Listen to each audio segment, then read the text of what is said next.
Hello. So, let's start. Welcome to Animals for Games Part 2 Extended and the next version. And wait, there's more. So, let's get the unimportant part out of the way first. Who am I? I'm Marion Stalke. I'm actually a games animator and rigger, and I'm in games since 2010. Right now, since 2 years and a bit more, I'm at Ubisoft Blue Byte in Mainz. I did for many companies already, also pipeline implementation I did. I didn't count how many rigs I did anymore. I did thousands of animations probably for low poly, for animation in games. And because that main job is not enough, of course, I also founded a volunteer-based animation project that is called Critical Animations.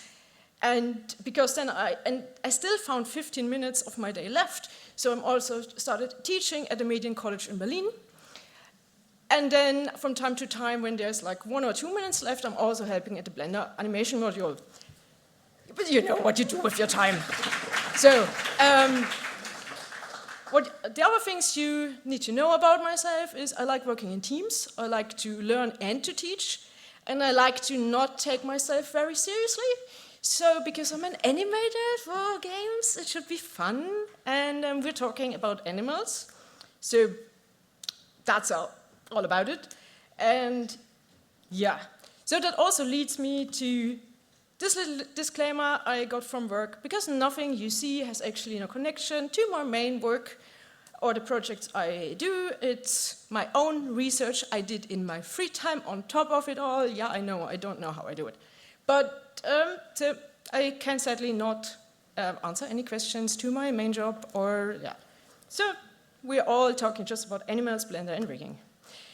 I did it already last year. I did Animals for Games, and already back then, I answered the questions, do gamers care? And they care a lot. There's like, oh, you can pet the dog. Like, everyone gets crazy when you can pet a dog in a game. And there's websites about it. And then, why do it again?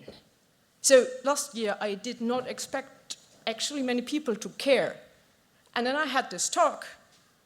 And then I went home, and my inbox exploded with like people telling me, oh my God, you just fixed the paw problem. And oh my God, can we talk? And then here people tell me that their animator at work told them, we need to see this. We need to fix our stuff. And I'm like, cool, nice. And everyone else apparently as well. Yeah, so that's why I'm thought I'm doing now, talk about everything I could not talk last time. So, this will be a bit of content. I'm not going to read this out loud, so very quick overview. And like last time, I also started to have, at the beginning, because we always have different levels of knowledge, to like actually clear some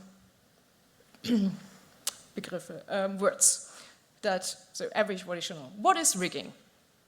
So rigging, the word rigging comes from sailing, because when you have a sail and the wood in between where the sail goes, there's all these little strings that go up, and that is called the rig. So someone that would be operating this is like a rigger, now he's a sailor, but that is kind of where it comes from, because you push, not push, you know what I mean. Pull, thank you very much. I do my best. You pull on those strings to get the sail up, and that's what we do also with the bones. But just to show you, I had to do this. This stupid person here's me. And it's like a rigger doing rigging on a sailboat. But this is actually rigging, what we understand about it. So the bones and everything comes along to make a character move is rigging. But also associated with it comes skinning, or weighting, or weight painting. Depending on the program you come from, you might have another word for this. That is the process of connecting the vertices of your mesh to the bone and tell them what to do. And also, what is locomotion? That also motion belongs to animation and rigging is everything that moves. Kind of like a dog running, that is the running is the locomotion of a dog. So, now we dive into animals. We are humans. So, first would like to compare it to the most common animals in a game is like horses and dogs that you can interact with. So this is a standard like ape, and what you see in purple are the hind legs that we will talk about. Last time we covered the arms, we will not talk about those, and then in orange is the main spine. And what is very unique to humans, but like a few other animals have it as well, is the clavicle. The others don't have it. So when you look at the horse and the dog, you have this comparable anatomy. And what you now see is that it looks quite different. And the main and important thing is that our foot ends here, and the animal foot, you can see my mouse, yeah, ends here. So this is the heel of a dog or a horse. That makes the question, why? Why? How does the hind leg move and what it is for? So, when you see this comparison, we humans have flat legs, like bears, raccoons, and bunnies. Bears can stand upwards, we've all seen that, and they're like having a lot of weight on their legs, so it makes sense for them to have a plantigrade, what it's called, if you have a foot like that, on the floor. Hoofed animals are basically walking on their nails.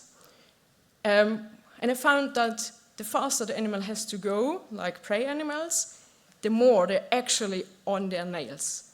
So they're on their nails, and then that heel in the same color is here. And for the dog, or for felines, for cat-like, that also have to go up a tree, and they have to have traction on it, they have their fingers, like the fingertips is their main foot, so that they can grab a tree or something. Yeah. So, now, last time I showed you how to rig that, but only briefly. So I now will demonstrate that in Blender. I also did show you that guy last time. So, and he can do a lot. They have to have quite a range. They have to be able to sit, they have to lay down, and then he can also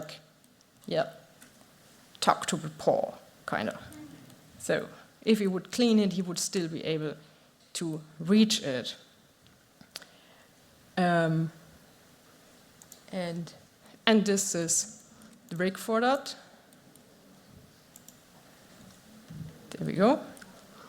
And if I want to move that again, I can do all the fancy stuff, and it moves like this and so on. What I really can recommend is to model your character like that. Have the paws straight and not bent. Why? Think again. We just say, where is the heel? The heel is here. This one is the heel. So if you put down the foot like most rigs do like that, you're not putting down the foot. You're putting down the fingertips, and then you're not doing it correctly. So I will show you that from the scratch.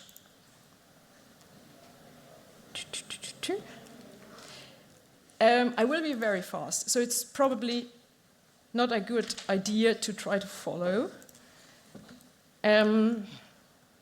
better try to look at it, try to understand it, and then try it again at home. Good. So you would start with a root bone, like always. And because I'm a games animator, and yeah, I'm also an animator, I like to have it in the same direction as the viewport. So I always like to have it on the floor. So, oh, this is this.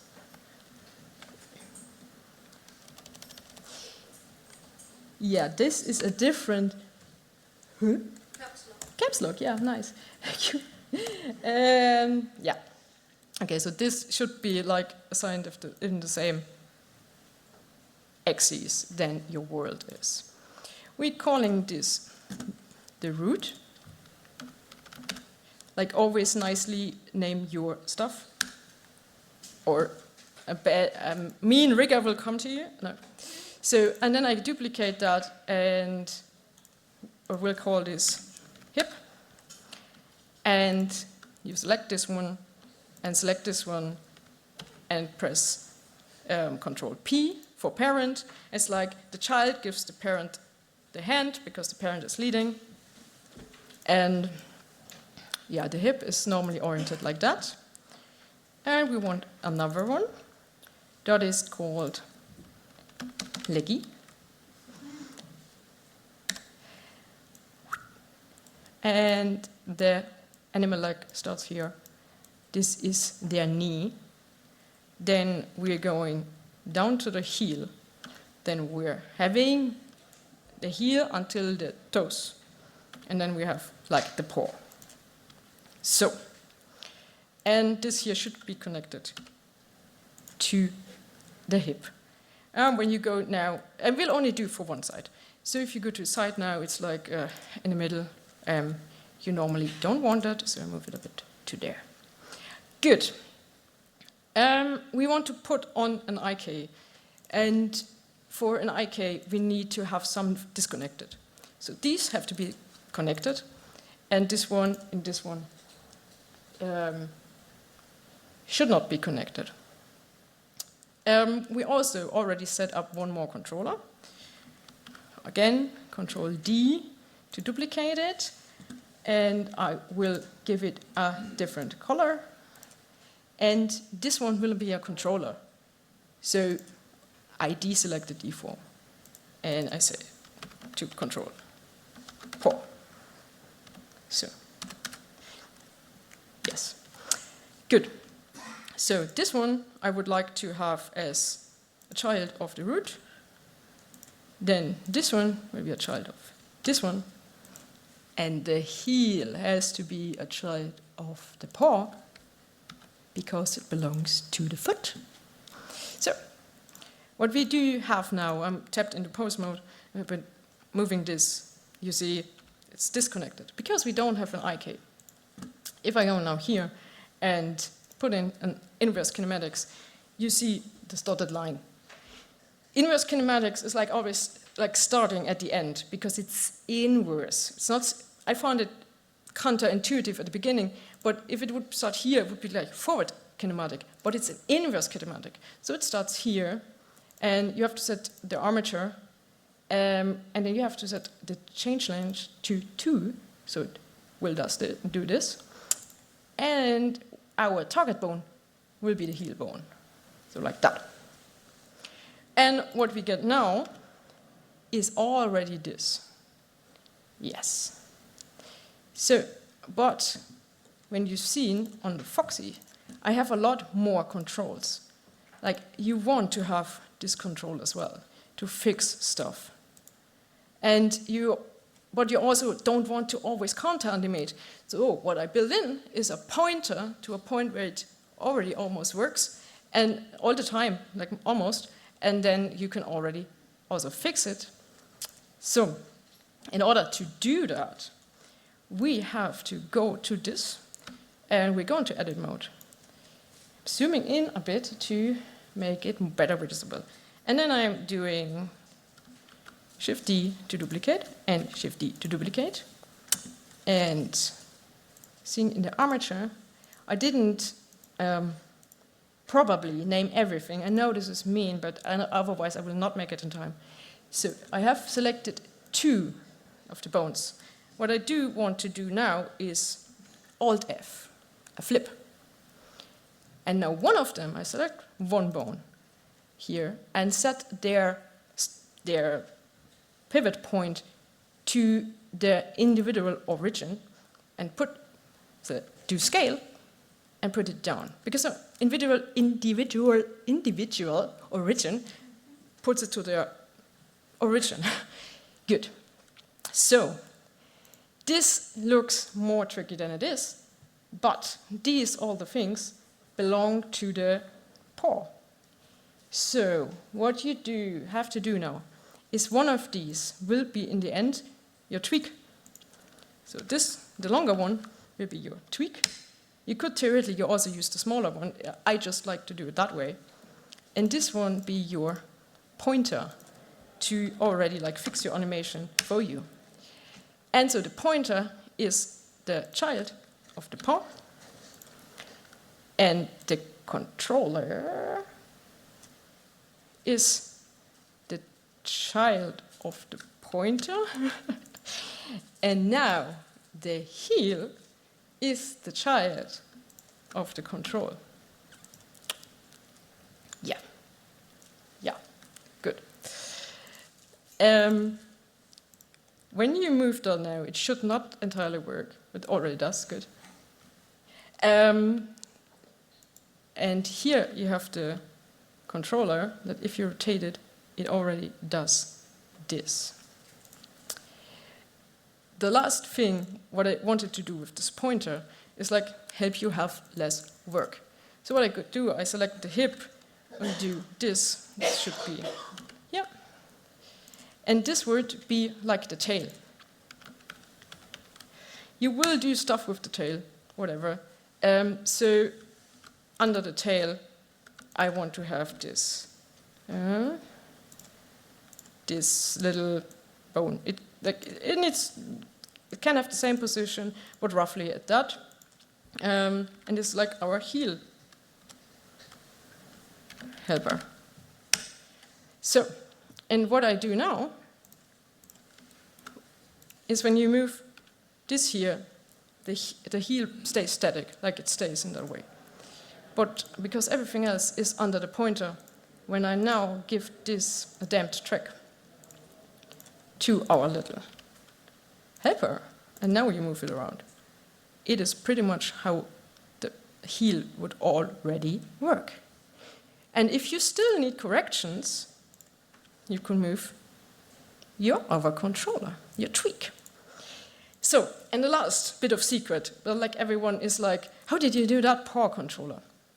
So, because especially there's one annoying thing for animators. If you would start animating this now, like so, and there, like this, and then go into this modus, and we only want to see the set location.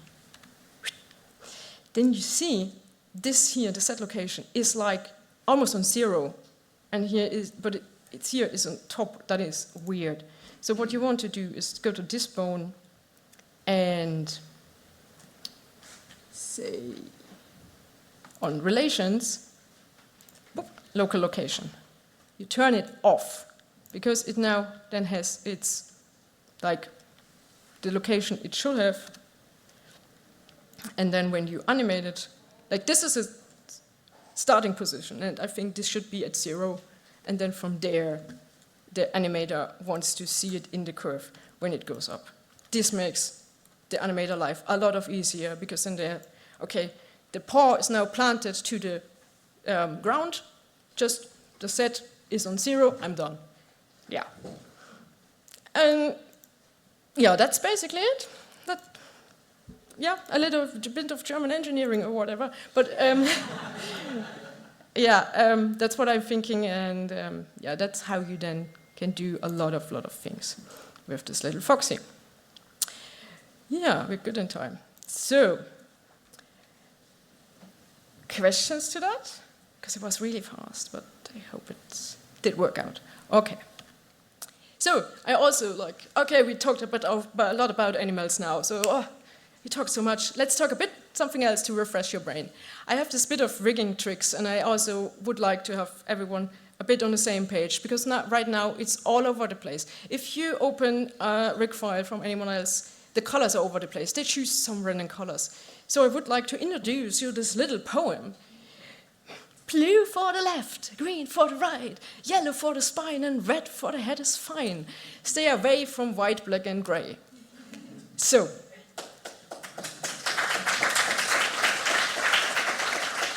I get the questions a lot, why not red for right? Because red and yellow are signal colors for us. They take away your attention.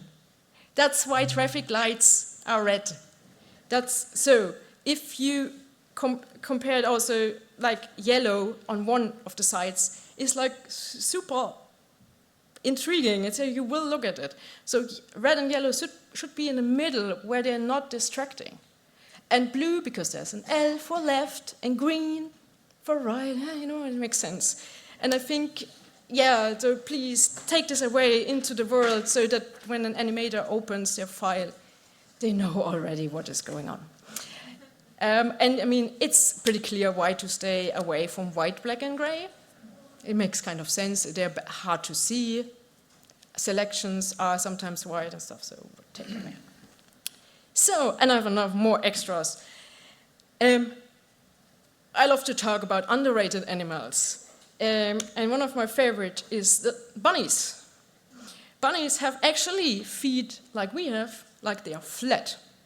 And then they have the completely bent leg that is like a spring. I found on the internet that a little bunny, like, you know, they're this size, can jump 90 centimeters high. Don't believe them. I bought like an enclosure that was 1.10 meters and he just jumped over it. So I don't know what maybe they can fly. So it's supposed to be like really like a spring. That's what they use it for. Because they can't see very well. And if there's a fox near to them that wants to grab them, all they can do is run as fast as they can, jump away. They're like a lot of animation movies bend their hind foot. Like they bend it here. And yes, they can stand on their toes just like we can.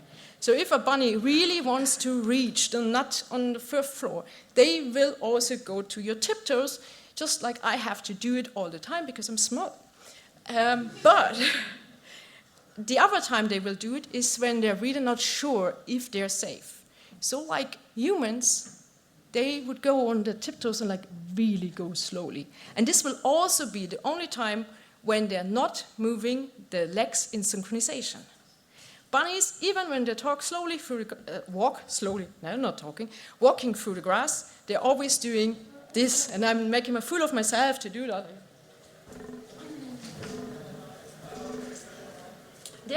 They're the small versions of the oversized Australian kangaroo versions. Yeah, so that if you think about it, like the kangaroos are the badass version of that.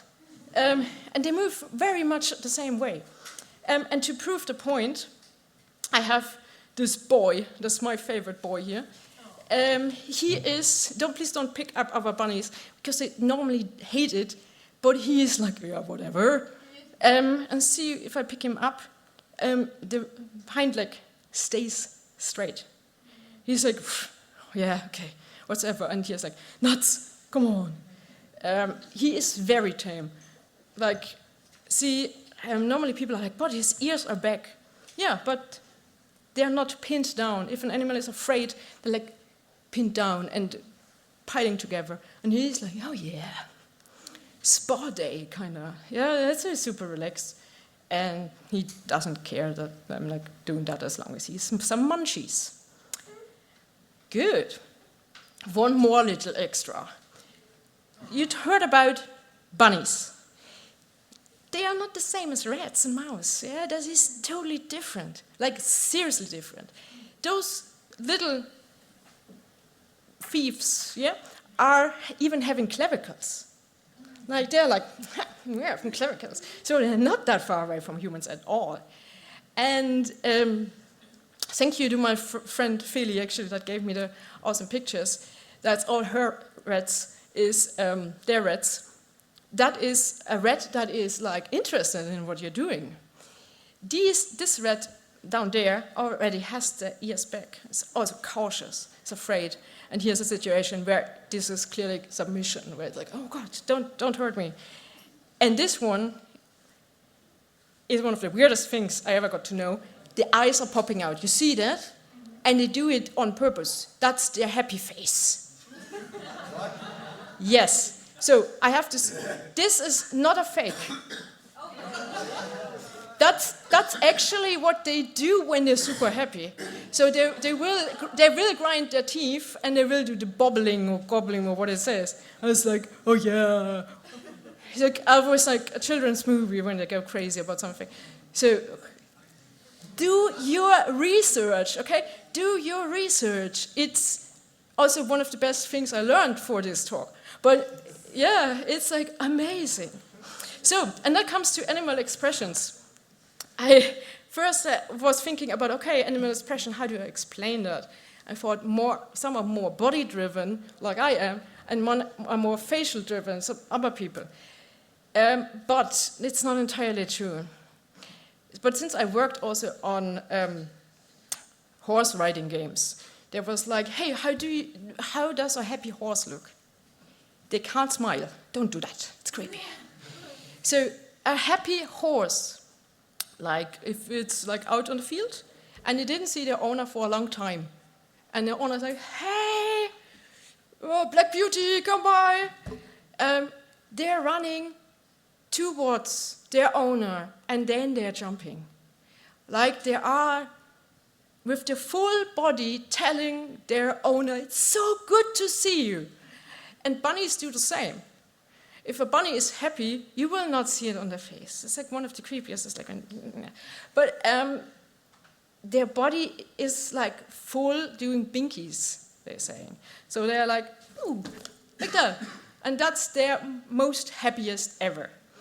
And it's one more little fact on Meerschweinchen. Guinea pigs. Thank you. Guinea pigs, they do that too. They're like walking, boop, boop, boop. And it's called popcorning in English. So it's wonderful, isn't it? So, and cats and dogs are much easier for us to read. They also are bred from humans, breeded by humans. So they tried also to adapt. So cats and dogs do something wild animals do not. They look you in the face and try to react to that. But also, they are, like wolves also have this snarling that you really see, and like almost a happy face when they're like, yeah, you have all seen that. So, but what all animals have in common is they talk with their ears. And rigging the ear is also a thing I have seen not corrected so many times. So, the easier one is are the rabbits and the horses. They have like one rotation point, and that's it. You can think of this here, like that's like your rotation point, and then they can do all the things, the stuff. Almost like you would hold a flower bouquet, and then you can turn, that's it. It's really simple.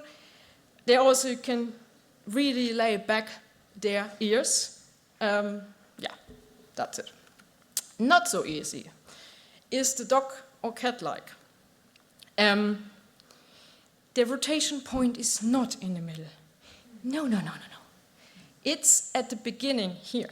So I will now look very stupid, but if you think of it like this, give me ears in your mind. Yeah, we are all creative, we can think about it.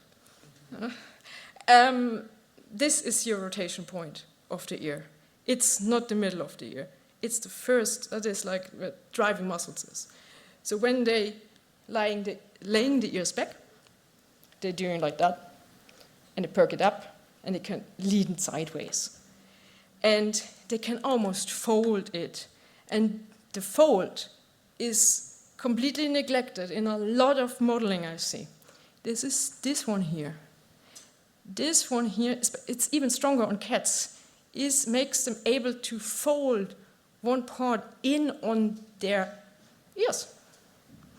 You're not folding all of it, because this fan can be a bit misleading.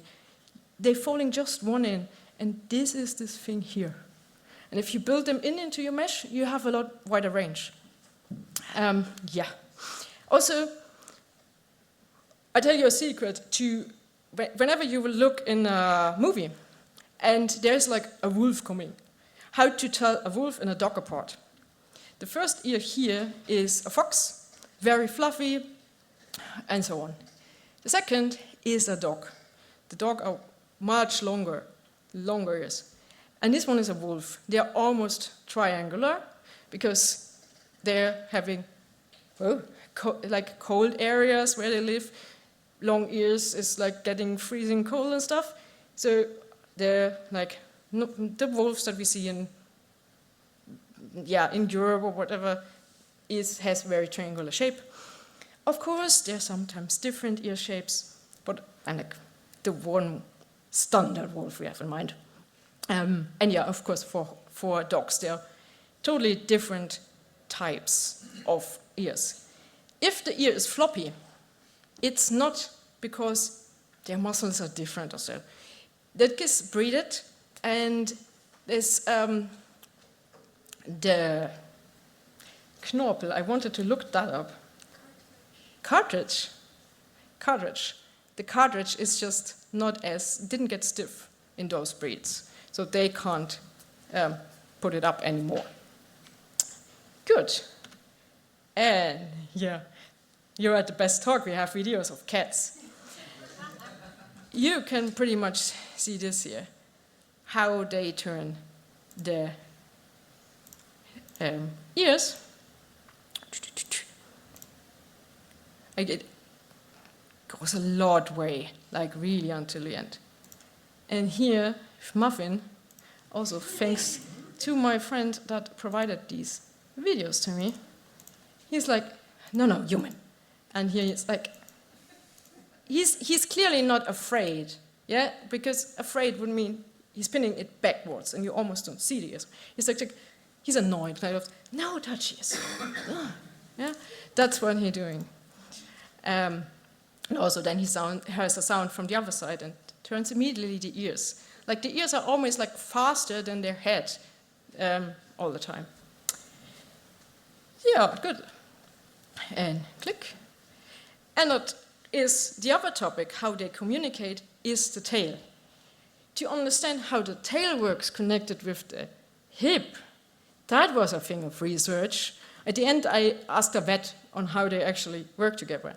So for human, that is like our tail, this one. So mighty tail, kind of, not. And I was wondering if they are actually merged together, like the spine and the tail and the hip. And for animals, it's not. Like the spine is, the tail is part of the spine. And it is like lays on the hip and is connected with all other things, but it's not one bone. So it's like laying inside and then tissue and stuff holds it together. If I got it correct, I hope I understand that right. And that means for you that the range of movement is quite big, though you should avoid 90 degrees. But you see, this is photos of also provided by a friend, where a dog jumps actually over something, and what the tail does. Like even if this like almost 90 degree, but it has a really wide range, and it's also in this breed, I think it's a Shepherd or a Malinois. Yeah, probably Malinois. Starts way lower than other breeds. This is again, especially dog breeds. Check your references. If you haven't been, this morning was an excellent talk by Kerstin. And she also talked about the use from references about fur and how to use references properly. You should definitely check that out. And then we have the other tail. The graphics were one of the lasts I did. I'm sorry. It's not that pretty. But also the same. I didn't think about that some people think in a horse tail is no spine. Yes, there is. And it often goes even longer down. And then the hair hangs from it. You should not cut that somewhere. That's not a good idea. So, and you sometimes see that people bind it up a bit. The horse is actually totally fine with it, because the horse is like shooing away flies with that as well. So this has actually a use for them. And I have one little extra. This spine, what do you think is it? Chameleon? Alien is good? Oh, chameleon. Okay, chameleon. No. I heard it a few times. Pig is correct. So that is from a pig doing this one. And so we're actually, the tail, we're almost at the end. So that is one of my last rigging tricks, also related to the tail. If you have a long tail, even maybe from a chameleon or a dragon, there will be these widgets or gizmos or however to call them, and they will look all the same because they're round. And then as an animator, you animate it like whopping, and then you look at it, and maybe you couldn't turn on the textures or the fur because it's way too heavy for your PC, and then you render it, and then you see the tail is upside down at a point where it shouldn't be. That's why I would like have gizmos that actually have a direction. Where's the up and where's the down? So, gizmo switches without clear orientation, gizmo switches with clear orientation. Yeah, that is like, yeah, since I'm animating myself, I found that very useful, and it's definitely a thing to think about. And, woo, that's it.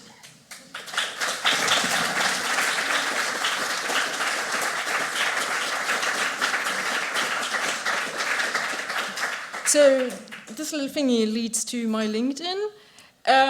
Like you said at the beginning, I'm a very busy person, but I like to talk about animals a lot. And if you need more advice on your rig, contact me on LinkedIn, talk to me at the conference. But the only danger is if you buy me a beer and talk about animals, it might not stop. So, but just you know, I'm really passionate about it. I like to connect. I like games. I'm very nerdy about animals. So, thank you so much, and please keep in touch and let's talk. Have a good rest of the conference.